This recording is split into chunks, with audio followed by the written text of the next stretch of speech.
فأنا ناصح لإخواني بالصدع بالحق تبيض وجوههم. السكوت في مسألة الحزبية يضرها، فاصدع بما تؤمر وأعرض عن المشركين. سلامي على دماج ورجالها والشيخ يحيى ودار العلم يا سعد بانيها. بسم الله الرحمن الرحيم. الحمد لله والصلاة والسلام على رسول الله وعلى آله وصحبه ومن والاه ma ba'd. Sebelum kita melanjutkan bacaan berikutnya terhadap Syarah Umdatul Ahkam, seperti biasanya tafadhalu.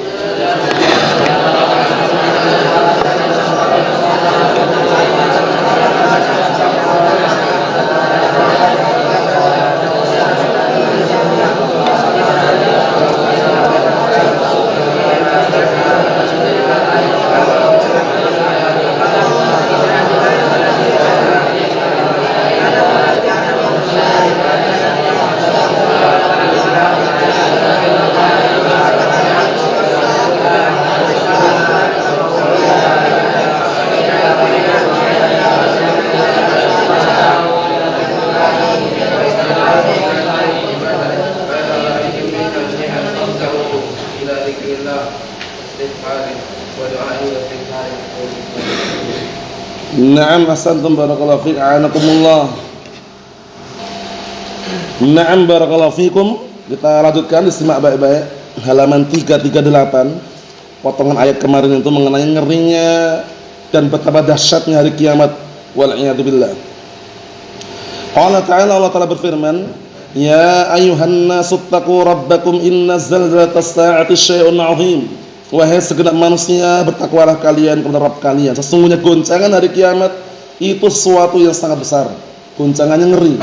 Paham ya? Nah, oleh karena itu orang yang paling jelek, orang yang masih hidup dalam keadaan menyaksikan hari kiamat. Itu yang paling sejelek-jelek makhluk Allah Subhanahu wa taala. Makanya jangan berharap hidup sampai hari kiamat, ya kan?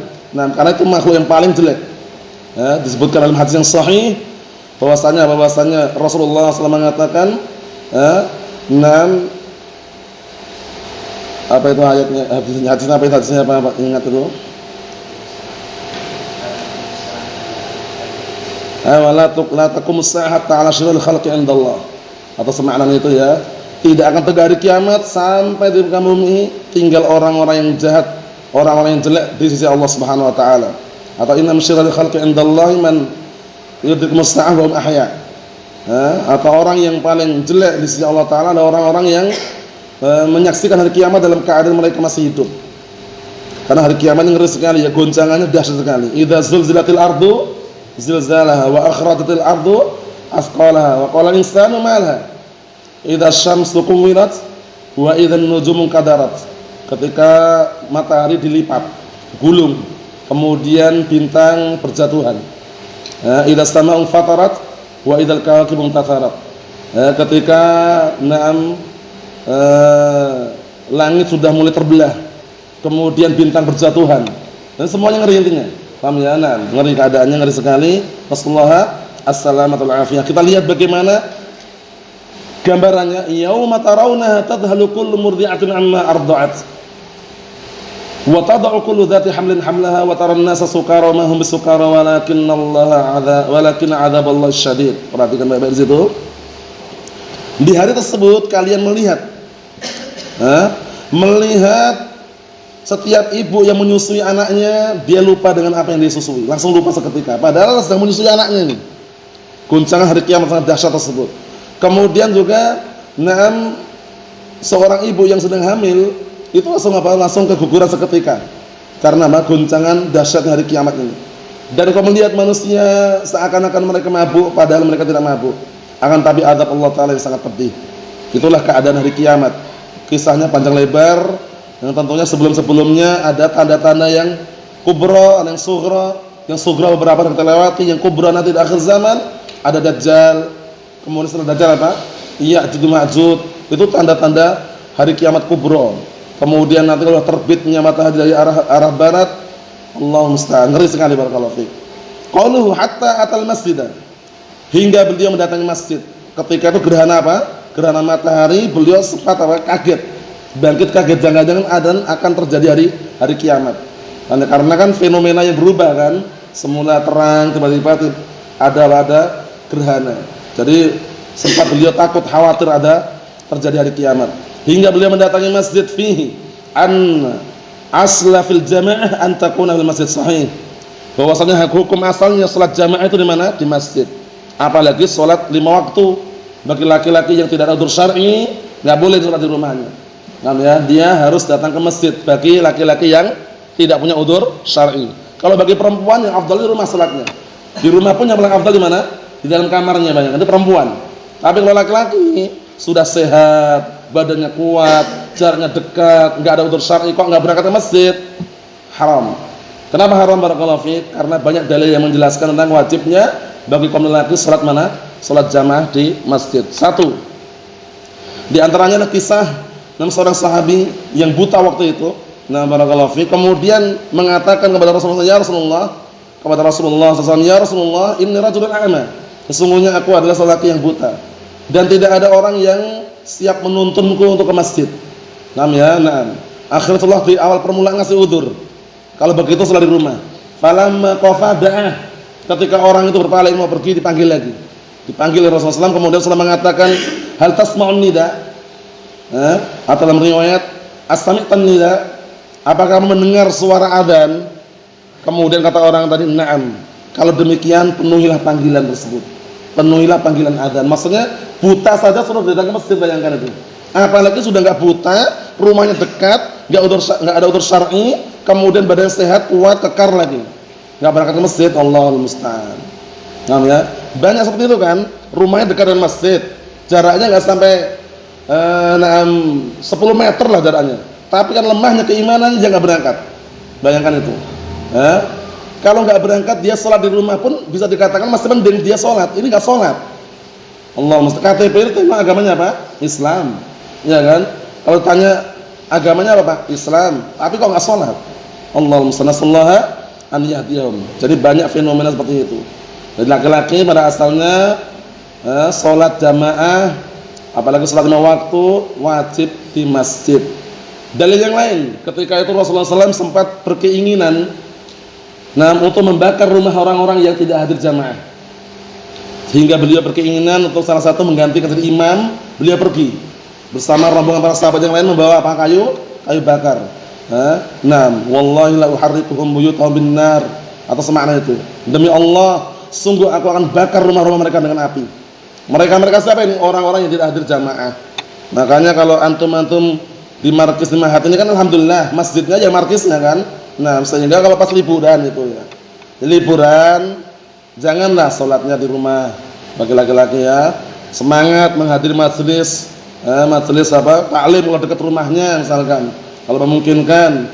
Tapi kalau salat jamaah di masjid, nah kalau ada masjid Ahlussunnah afdal. Kalaupun tidak ada masjid Ahlussunnah, jangan punya keyakinan enggak sah salat di belakang orang awam. Itu keyakinan yang batil. Namanya selama awamnya ini awam yang barakallahu fik tidak sampai bid'ahnya mukaffirah, sah salat di belakangnya. Disebutkan oleh Imam Al-Barbahari rahimahullah dalam kitab Syarh Sunnah, bahkan orang yang beranggapan berkeyakinan bahwasanya tidak sahnya salat di belakang ahlul bid'ah, yang bid'ahnya tidak sampai mukaffirah, mubtadi'un dalun. Orangnya mubtadi'un dalin.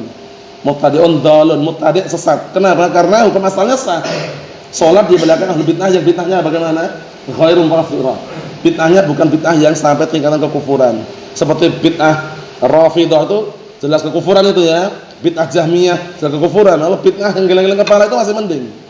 Mending dalam hal apa? Masih sah salat di belakangnya. Salah juga itu perbuatan mereka. Ya, tapi kalau bid'ah mukaffirah, bid'ah Rafidhah, bid'ah Jahmiyah jangan salat di belakangnya. Mafhum? Tapi kalau bid'ah-bid'ah yang akan saksikan, bid'ah wiridan, bid'ah sholawatan, bid'ah maulid Nabi, itu tidak sampai mukaffirah, salat di belakangnya sah. Bisa dipahami ya? Itu termasuk keyakinan Ahlus Sunnah wal Jamaah. Rujukannya kitab Syarh Sunnah lil Imam Al-Barbahari. Kalau ingin tambah faedah lagi, di sana ada namanya syarah bagus sekali, syarahnya Syekh Ahmad bin Yahya An-Najmi terhadap Syarh Sunnah lil Imam Al-Barbahari. Dibahas panjang lebar, bantah orang-orang yang meyakini tidak sah salat di belakang imam yang awam. Nah, berikutnya Qalu faqama fa shalla bi atwal qiyamin wa sujudin.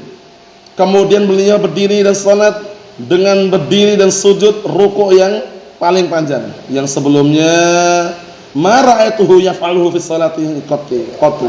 Aku tidak pernah melihat beliau melakukan seperti itu pada salatnya sekalipun. Jadi waktu itu benar-benar panjang. Alamat taqaddama bayanuhu, sebagaimana sudah kita lihat penjelasannya. Qaluhu thumma qala thumma qala in hadhil ayati allati yursiluha Allah azza wa jalla la takunu lil mauti ahadin wa la li hayatihi. Kemudian beliau berkata, sesungguhnya tanda-tanda kebesaran Allah Ta'ala ini, gerhana ini yang Allah Ta'ala mengutusnya tidak terjadi karena matinya salah seorang, tidak pula karena apa? Hidupnya seseorang. Walakin Allah yursiluha, akan tapi Allah Ta'ala mengutusnya yukhawwifu biha ibadah, untuk menakut-nakuti hambanya. Fa idza ra'aytum minha syai'an, maka apabila kalian melihat gerhana tersebut, fafza'u, maka bersegeralah kalian ila dzikrillah, zikir kepada Allah Subhanahu wa taala, wa du'a, dan berdoa kepada Allah Taala, wa istighfar, dan minta ampunan kepada siapa? Allah Subhanahu wa taala. Fihi tanawwu' ibadat fil khusuf. Di sini ada pendalilan beraneka ragamnya ibadah-ibadah di dalam salat khusuf ini. Bukan hanya salat aja. Nah, ketika ada gerhana apa saja tadi? Ada sedekah, ya kan? Doa, istighfar, salat juga ada. Berarti kan beraneka ragam, bermacam-macam ibadah itu. Karena ibadah itu buahnya atau sedikit? Banyak. Apa definisi ibadah?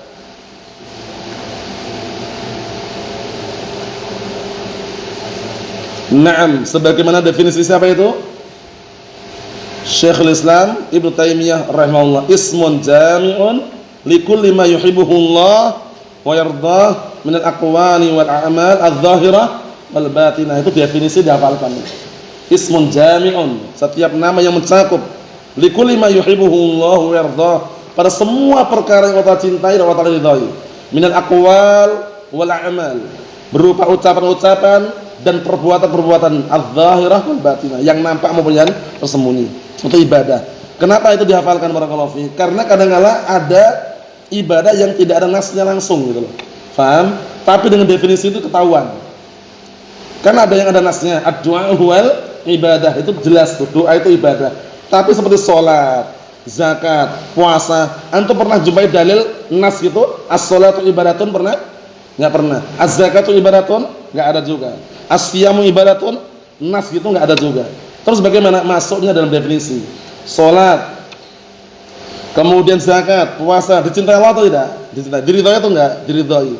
Ada ucapan-ucapan dalamnya, ada perbuatan dalamnya. Itu masuk dalam kategori ibadah. Semua yang dicintai Allah, semua yang Allah ridhoi itu adalah ibadah. Paham? Nah, seperti itu.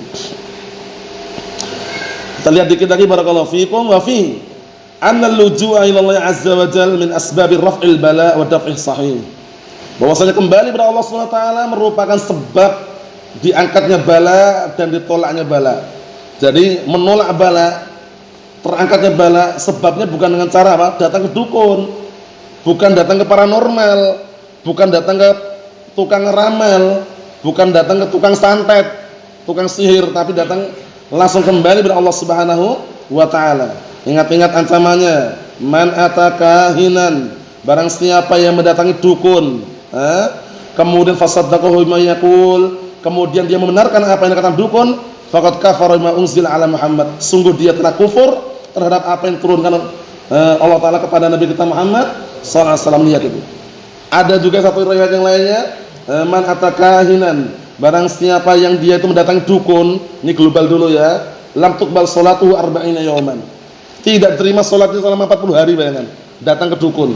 Paham ya? Tentunya datang dukun minta apa? Minta arahan, minta fatwa. Kalau datang ke dukun nasihati, lain lagi pembahasannya. Ya akhi ittaqillah, ente dukun kan? Ittaqillah, tinggalkan perdukunan, haram. Paham ya? Haddus, kalau dukunnya sampai tingkatan sihir, haddus sahir al-qatl. Ya kan, hukuman tukang sihir dibunuh. Paham ya? Dinasihati. Kok ngeyel, nolak, bantah, bangkang, bandel, udah tawakal Allah.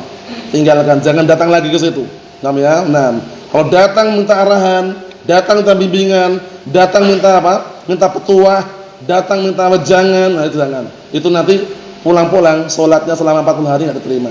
Maksudnya apa? Maksudnya Nah, barakallahu fiik, dia tidak dikasih pahala sempurna sebagaimana pahala-pahala salat yang lainnya. Paham ya, seperti itu. Adapun untuk kewajibannya terwujudkan karena dia salat, itu kata para ulama, tetap dia salat, cuman tidak dikasih pahala sebagaimana pahala orang-orang salat. Sudah paham ya? Nah, seperti itu. Ngeri barakallahu fiik. Karena dukun-dukun ini antum tahu sendiri kan, kadang dukunnya salat ada loh, dukun. Dukun yang salat ada juga. Dukun salat, kadang zikir wirid-wirid itu ya, walaupun nanti tambah-tambah campur-campur kalimat-kalimat yang jelas, ya namanya apa istilahnya tamtamah atau apa istilahnya kayak semacam jimat-jimat itulah. Ya dibaca-baca qomat kamit dengan jelasan yang jelas. Dukun-dukun karena yang salat juga itu loh ya. Nah, tapi kalau tukang sihir wal alam. Kalau tukang sihir dia sampai benar-benar bisa mesihir, itu biasanya apa? Tingkatannya sudah kekufuran itu. Kekufuran tingkatannya. Allahul musta'an. Nasallahu as-salamata wal afiyah. Fa nasallahu azza wa jalla an yu'ina wa yusaddid. Maka kita minta kepada Allah taala agar memberikan pertolongan dan memberikan kelurusan kita dalam bertindak dan beramal. Wa qad tawassa'tu fi kitabi. Sungguh aku telah berluas-luasan di dalam artikel kitabku Az-Zahab Al-Masbuk fi Ahkami Shalatil Kusuf. Masyaallah. Ini karya beliau ya. Karya Syekh Abdul Hamid, beliau punya artikel mengenai apa? Hukum-hukum seputar salat gerhana. Az-Zahab Al-Masbuk. Emas yang dilebur. Itu terjemahan bebasnya seperti itu ya. Yang berkaitan masalah hukum-hukum salat gerhana. Fi ahkami hadhil ibadah. Yang berkaitan masalah hukum-hukum ibadah ini. Walaula khasyah al-iqalah la dzakartuha huna. Kalau seandainya bukan karena khawatir panjang, niscaya aku akan sebutkan di sini. Tapi cukup insyaallah ya. Seputar gerhana sudah cukup. Amalan yang dianjurkan di antaranya apa? Salat. Tata caranya sudah kita lewati. Berapa rakaat Marwan? Salat kusuf 3 tempat. 2 rakaat. 1 rakaatnya berapa rukuk? 2 kali rukuk. Totalnya 2 rakaat berapa sujud? Totalnya 2 rakaat berapa sujud? 4 sujud. Berapa rukuk? 4 rukuk. Ingat-ingat ya. Nah, kemudian amalan yang lain apa, Bang? Abah Hizam? Berdoa, zikir, minta ampunan, sedekah, banyak sekali ya. Na'am barakallahu fiik. Wallahu a'lam bissawab. Alhamdulillah.